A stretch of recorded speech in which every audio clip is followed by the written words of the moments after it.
Hello friends, welcome back to my YouTube channel study career point. I hope you all are doing well.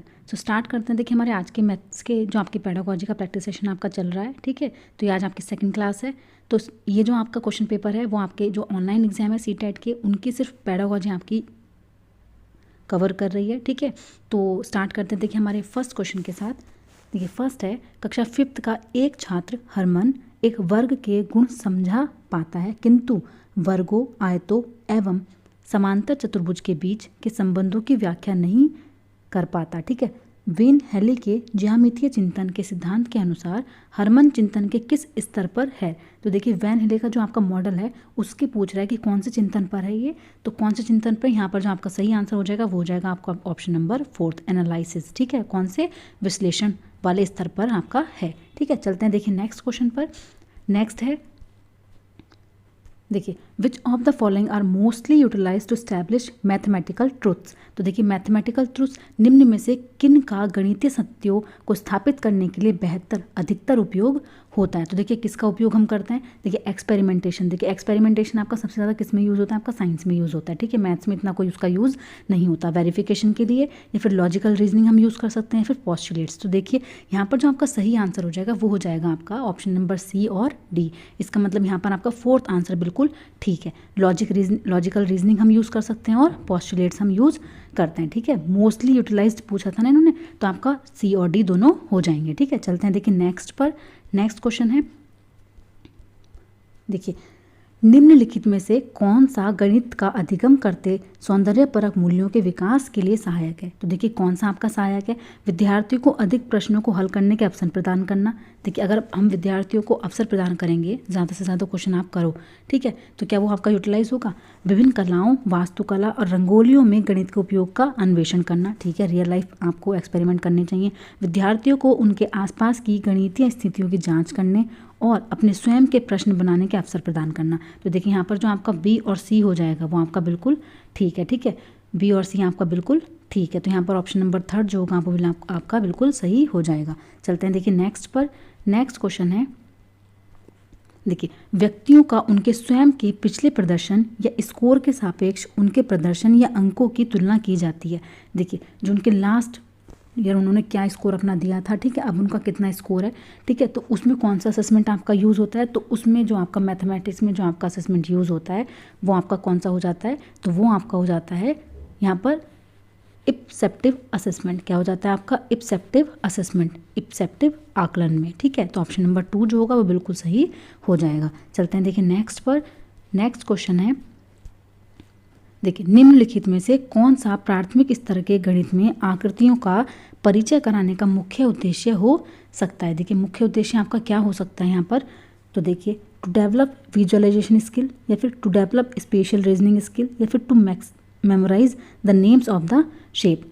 तो यहाँ पर देखिए आपका क्या हो जाएगा, यहाँ हो जाएगा आपका ए और बी दोनों। देखिए जो आपका क्या होता है, to develop visualization skill, to develop spatial reasoning skill. देखिए सिर्फ नेम या शेप को मेमोराइज कराना ये आपका मेन उद्देश्य नहीं है, ठीक है। तो यहाँ पर आपका क्या हो जाएगा ऑप्शन नंबर 2 ए और बी दोनों आपका बिल्कुल सही हो जाएगा, ठीक है। ए और बी आपके दोनों बिल्कुल सही हो जाएंगे। चलते हैं देखिए हमारे नेक्स्ट क्वेश्चन पर। देखिए नेक्स्ट क्वेश्चन है,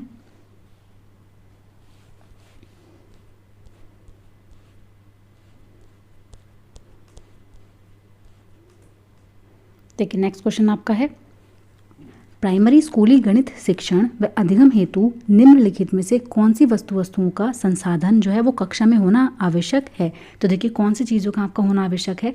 चार्ट, पुस्तकें और गुणन सारणी, स्टेशनरी वस्तुएं जैसे पेन, पेंसिल, रूलर इत्यादि, या फिर मूर्त शिक्षण अधिगम सामग्री जैसे गणितमाला, टैनग्राम, त्रिविमीय आकृतियाँ, जियोबोर्ड, ब्लॉक और टाइल्स आदि, या फिर सूचीपत्र, शिक्षक पत्रिकाएं, या फिर शिक्षक शिक्षिकाओं को पढ़ने हेतु अन्य सामग्रियाँ। तो देखिए ये भी आपका ज़रूरी है, ठीक है। जो आपकी गणितमाला है, टैनग्राम, जियोबोर्ड, ब्लॉक्स ये भी आपके ज़रूरी है, ठीक है। चार्ट, पुस्तकें ये भी आपके ज़रूरी हैं। लेकिन स्टेशनरी चीज़ें देखिए यहाँ पर आपका फोर्थ ऑप्शन में आपका क्या दिया हुआ है। देखिए ए भी है आपका, सी भी है और आपका डी भी है। तो ऑप्शन नंबर 4 जो हो जाएगा वो बिल्कुल आपका सही हो जाएगा, ठीक है। चलते हैं देखिए नेक्स्ट क्वेश्चन पर।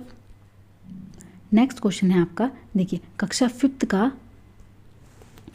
फिफ्थ का एक विद्यार्थी विभिन्न ज्यामितीय आकृतियों को उनके गुणों और विशेषताओं के अनुसार पहचान सकता है और समूहीकरण कर सकता है। निम्न में से कौन सा संज्ञानात्मक कौशल सर्वाधिक उपयुक्त रूप से बच्चे के उपयुक्त कार्य को पूरा करने में सहायता करता है? तो देखिए कौन सा जो आपका है वो आपका सहायता करता है। तो देखिए कौन सा आपका सहायता करता है, तो देखिए यहाँ पर जो आपका सही आंसर हो जाएगा, देखिए ऑप्शन आपके क्या है, इंडक्शन आपका है, अपघटन है, ठीक है, उत्क्रमणीयता है या फिर क्लासिफिकेशन है। तो देखिए यहाँ पर जो आपका जो राइट आंसर हो जाएगा वो आपका क्या हो जाएगा, क्लासिफिकेशन। देखिए बच्चा समूहीकरण कर सकता है, तो यहाँ पर जो आपका सही आंसर हो जाएगा वो हो जाएगा आपका क्लासिफिकेशन, वर्गीकरण, ठीक है। चलते हैं देखिए नेक्स्ट क्वेश्चन पर।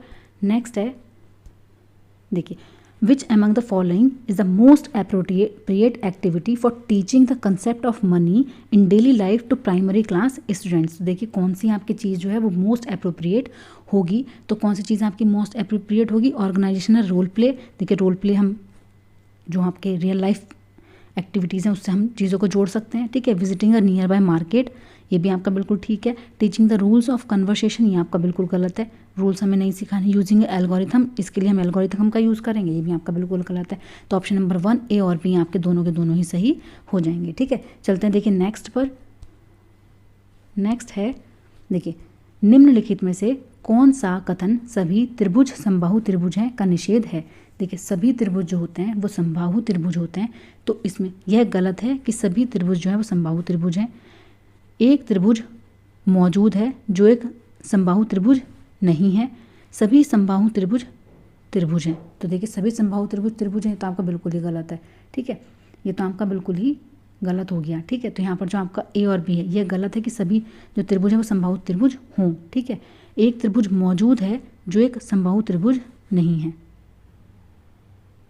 ठीक है। तो यहाँ पर जो ऑप्शन नंबर 1 है वो आपका बिल्कुल सही हो जाएगा। ज़रूरी नहीं है कि सभी समबाहु त्रिभुज जो है, जो सभी त्रिभुज हैं वो समबाहु त्रिभुज हो, कि एक ना एक जो है ऐसा मौजूद हो सकता है जो समबाहु त्रिभुज ना भी हो, ठीक है। तो ये भी आपका बिल्कुल सही है। चलते हैं देखिए नेक्स्ट पर।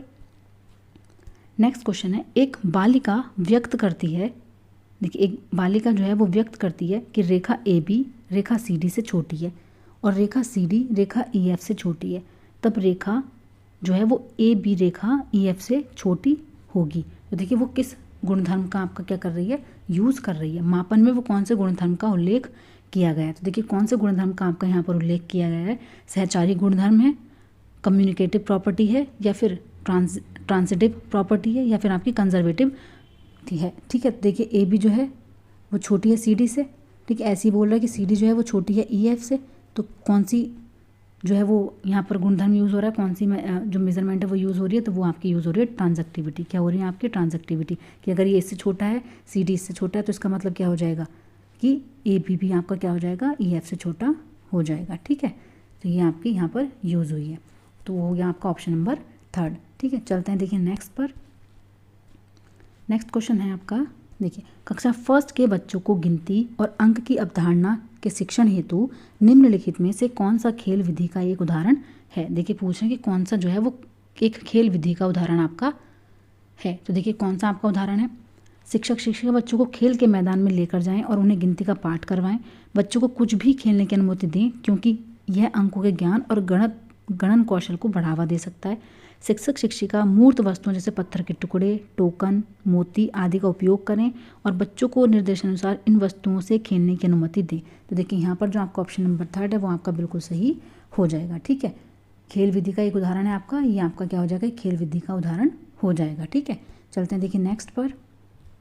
देखिए पाठ योजना शिक्षण के किस चरण से संबंधित है? देखिए जो पाठ योजना है वो आपका शिक्षण के किस चरण से संबंधित है। पाठ योजना जो होती है वो होती है आपकी प्री एक्टिव एक्टिविटी, ठीक है। क्या होती है आपकी प्री एक्टिव एक्टिविटी, ठीक है। पढ़ाने से पहले जब हम कोई प्लान कर रहे हैं तो वहाँ आपकी क्या होती है, लेसन प्लानिंग। हम क्लास में पढ़ाने के लिए जा रहे हैं, जो हमें पढ़ाना है उसकी अगर हम प्लानिंग कर चुके हैं स्टेप टू स्टेप, वो आपकी क्या हो जाती है, लेसन प्लानिंग। तो लेसन प्लानिंग आप क्या करते हैं एक्टिविटी से पहले, तो वो क्या हो जाएगी आपकी प्री एक्टिव। तो ऑप्शन नंबर 1 जो होगा वो बिल्कुल सही हो जाएगा। देखिए नेक्स्ट क्वेश्चन है आपका, एक प्राथमिक स्तर की गणित शिक्षिका अपनी कक्षा में विद्यार्थियों के भिन्न भिन्न समूहों को वृत्ताकार टुकड़े, आयतकार पट्टियां बांट देती है, तब वह उनको सामग्री का उपयोग कर निम्नलिखित प्रश्न को हल करने को कहती है। देखिए कौन से भिन्नों का जोड़ जो है वो 1/2 होगा, ठीक है। तो वो उनसे पूछ रही है कि कौन से ऐसे भिन्न हैं जिनका अगर हम जोड़ करें तो वो क्या हो जाए आपका 1/2 आपका हो जाए। तो देखिए कौन से जोड़ अगर वो करेगी तो 1/2 हो जाए। तो देखिए तो ऐसे प्रश्नों को क्या बोलेंगे, देखिए हतोत्साहित करना चाहिए, हतोत्साहित हमें नहीं करना, ठीक है। हल करना बच्चों के लिए इस स्तर पर अत्यधिक कठिन है, बच्चों के लिए क्या ये चीज़ें कठिन होंगी, ठीक है। तो ये भी आपका क्या हो जाएगा, बिल्कुल गलत है। प्रोत्साहित करना चाहिए क्योंकि ये अनेक उत्तरों की ओर ले जाते हैं, ठीक है। तो ये आपका बिल्कुल यहाँ पर सही हो जाएगा, ठीक है। प्रोत्साहित करना चाहिए आपको, ठीक है। चलते देखिए नेक्स्ट पर। नेक्स्ट क्वेश्चन है, किस क्रियाकलाप को करने के लिए गणित की कक्षा में बच्चों को कुछ लकड़ी के टुकड़े दिए, बच्चों ने निम्नलिखित कथन प्रस्तावित किए। देखिए, मेरी गणित की पुस्तक का भार 2 टुकड़ों से अधिक किंतु 3 टुकड़ों से कम है। मेरी पेंसिल बॉक्स का भार लकड़ी के 2 टुकड़ों से कुछ कम है। तो उपयुक्त क्रियाकलाप का उद्देश्य क्या है। तो देखिए, विद्यार्थियों को सृजनात्मक कार्य में व्यस्त रखना जब शिक्षक व्यस्त है, ये आपका है, ठीक है। या फिर भारों के योग की अवधारणा को सुदृढ़ करना, ठीक है। या फिर भार मापन के लिए इकाइयों के परिवर्तन की अवधारणा से परिचय करवाना, या फिर भार मापने की अवधारणा का परिचय देने के लिए आधार बनाना। तो देखिए, जब हम बच्चे को भार मापने की अवधारणा सिखा रहे हैं, ठीक है, तो इस चीज़ को हम किस चीज़ के लिए क्या कर सकते हैं, परिचय के रूप में उसको आधार बना सकते हैं, ठीक है। तो ऑप्शन नंबर 4 जो होगा वो आपका यहाँ पर बिल्कुल सही हो जाएगा, ठीक है। चलते हैं देखिए नेक्स्ट और लास्ट है आपका। देखिए, निम्नलिखित में से आकलन की कौन सी तकनीक गणित में रचनात्मक आकलन का हिस्सा नहीं है। तो देखिए, कौन सी जो तकनीक है वो गणित में रचनात्मक आकलन का हिस्सा आपका नहीं है। तो देखिए वो आपकी कौन सी हो जाएगी, पोर्टफोलियो, ठीक है, या फिर रूब्रिक्स, या फिर ऑब्जर्वेशन अवलोकन आपका, या फिर टर्म एंड एग्जामिनेशन। तो देखिए, आकलन की कौन सी तकनीक है जो रचनात्मक आकलन का हिस्सा नहीं है। तो देखिए, पोर्टफोलियो आपकी होती है, अवलोकन ऑब्जर्वेशन आपकी होती है, रूब्रिक्स भी आपकी होती है, लेकिन टर्म एंड जो एग्जामिनेशन है ये आपके क्या हो जाती हैं, ये आपका मूल्यांकन है, ठीक है। क्या है आपका मूल्यांकन, जो ये फॉर्मेटिव असेसमेंट आपका नहीं है, ठीक है। ये हो जाता है आपका समेटिव, ठीक है। तो यहाँ पर पूछ रहे हैं कि फॉर्मेटिव का पार्ट आपका कौन सा नहीं है, तो वो आपका हो जाएगा ऑप्शन नंबर 4, ठीक है। तो आज का सेशन आपका यहाँ पर कंप्लीट होता है, ठीक है। अगर आपको मेरी वीडियो पसंद आ रही हो तो प्लीज़ मेरे चैनल को लाइक करें, सब्सक्राइब करें और शेयर करें, ठीक है। Thank you.